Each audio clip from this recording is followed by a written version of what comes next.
Hi everyone, my name is Katie and I am a fantasy writer currently working on what will be my debut fantasy series that I'm hoping to self-publish. Now, in my last update, I was talking about how much I've been struggling with figuring out who my main character is. I'm trying to world build while keeping the story in mind that I want to tell, as well as the themes and the messages that I want to promote and just the things that I want to be sort of central to the story. And I did also have characters that I wanted to write about on the side. I wasn't sure if it was going to be for this world specifically. And part of the problem is that I didn't have the world built out enough for me to have an understanding of the sort of like cultural and just like world problems that she will be coming against, the sorts of things that contribute to somebody's personal background and their identity and the way that they interact with the world, their goals and motivations.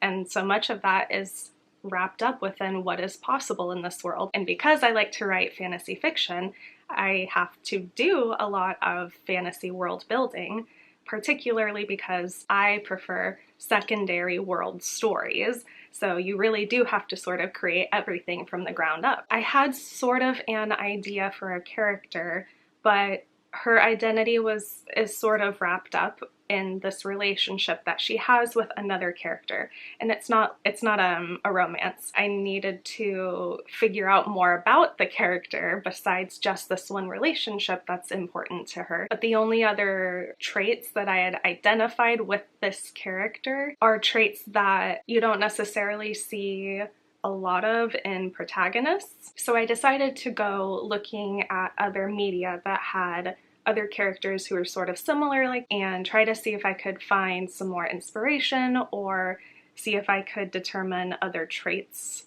about her to continue rounding her out. And I did do a little bit of that work, and I feel like I have more ideas for what she could do, but I still didn't have a strong sense of what was driving her in her life, again, besides this relationship. So the other thing that I was doing was kind of taking a step back and trying to apply like story structure, sort of a bare bones outline to how I kind of want her journey to look across the series, because having that big picture view of things is going to help me figure out what the smaller steps I need to take along the way will be. Even though I didn't feel like I was at a point where I was super ready to start outlining, I just kind of began like the very bare bones, this is act one, kind of like just breaking things down into kind of their biggest components. That did help me to visualize the journey that I want her to take, but again, didn't necessarily inform more about her character and like her internal goals and desires, I guess. I can see the external plot a lot better than I can see the internal journey. It still proved to be a really beneficial exercise for me, because in this outlining and in sort of taking another look at the whole series, the scope of like the world and what that needs to be, a piece of the world building and the story, like the plot, that had been missing.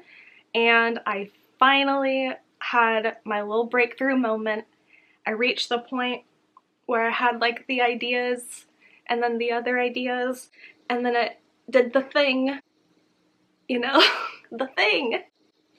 It did the thing. That idea finally clicked so much of what I had been doing with the world building itself, and then the plot and kind of the story that I wanted to tell. They were kind of existing separately from each other, but I finally understood the piece that needed to be there to connect that world building with the story. And it felt so good. And it feels like I'm just that much closer to figuring out my main character, because now I understand the villain. Like, it was literally, I want to say maybe 2 days ago when I finally had that like, there it is moment. And then yes, I spent literally all day yesterday, and I was even handwriting my notes out, because sometimes, and especially during like the brainstorming, just the earliest stages, I guess, of the writing things out by hand, I think that there's something about like the physical movement and the connection to my brain, and it just like, it keeps the ideas coming, and oh, it was so satisfying. I have this binder here that is full of just lined paper, and it's all like the good like world building, backstory, motives, and oh, it's just so satisfying. I've got anywhere from 2/3 to like 3/4 of the like world building fleshed out, and like the villain and all of that, which feels really good. It's starting to come together. It's doing the thing, remember the thing, and now I just need that to happen for the character. If you've watched my other writing updates, you might remember that I said that I definitely struggle when it comes to both the world building. Certainly in the past is where I tripped myself up, but also with the villains. And I feel like because I was, or have been, struggling so much with the main character, that it does make sense, I think, to start from the villain's perspective. If you have an idea of the story you're gonna tell, and like the forces that you want your main character to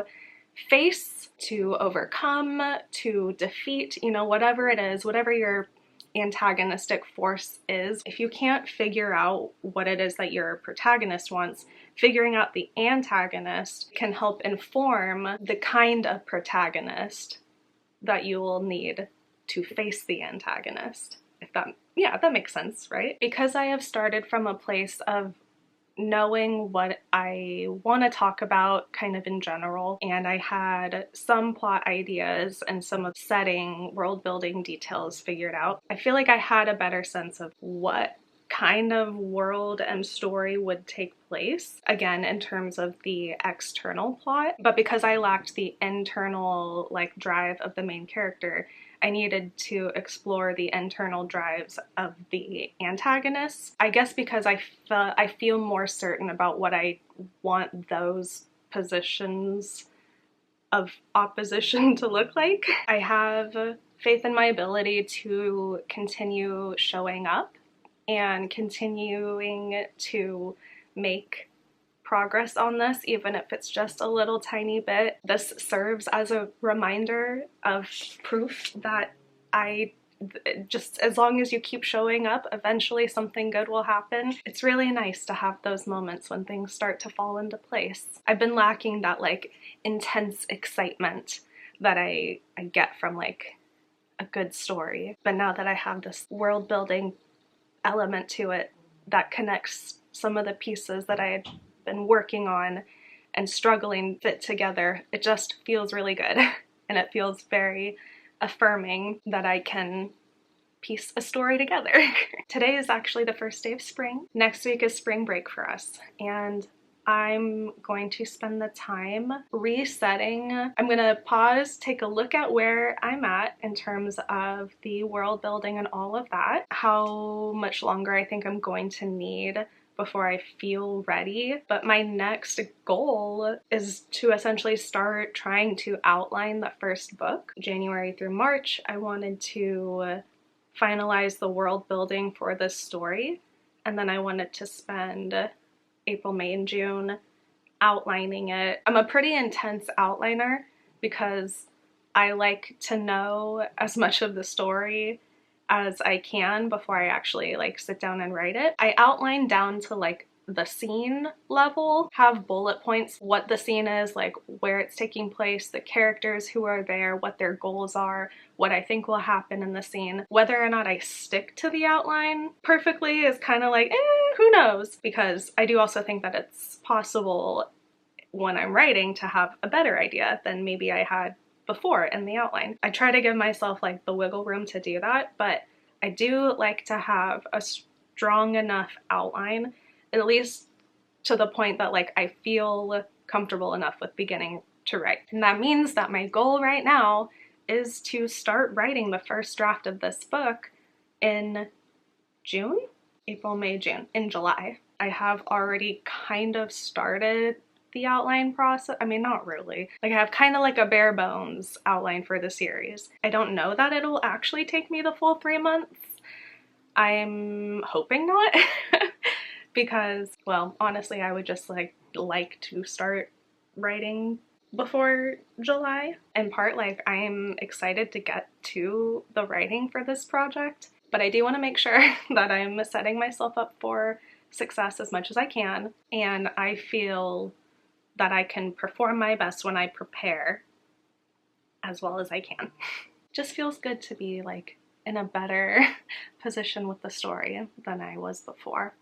I'm very excited about it again, and it's nice to feel excited for your creative project because that excitement and inspiration is fickle. It doesn't come easily. It certainly has not been coming easily for me this year, and I just want to enjoy it as much as I can. I also wanted to say thank you to everyone who watched my AuthorTube newbie tag video where I revisited an old video. It was one of the first ones that I ever uploaded on this channel. That one was really fun to make, and it was funny to go back and see, honestly, how similar I still am to the person that I was almost 10 years ago. And yeah, I'm excited to just keep sharing this writing journey and eventually one day the book with you. I hope that you're all doing well and feeling good about your projects. Hopefully now that it's spring, the weather will start getting better and we can all start spending more time outside, getting fresh air, vitamin D. Alright, thank you so much for watching. If you liked the video, it would mean a lot to me if you subscribed to the channel and gave the video a thumbs up. Okay, I'll see you in the next one. Bye!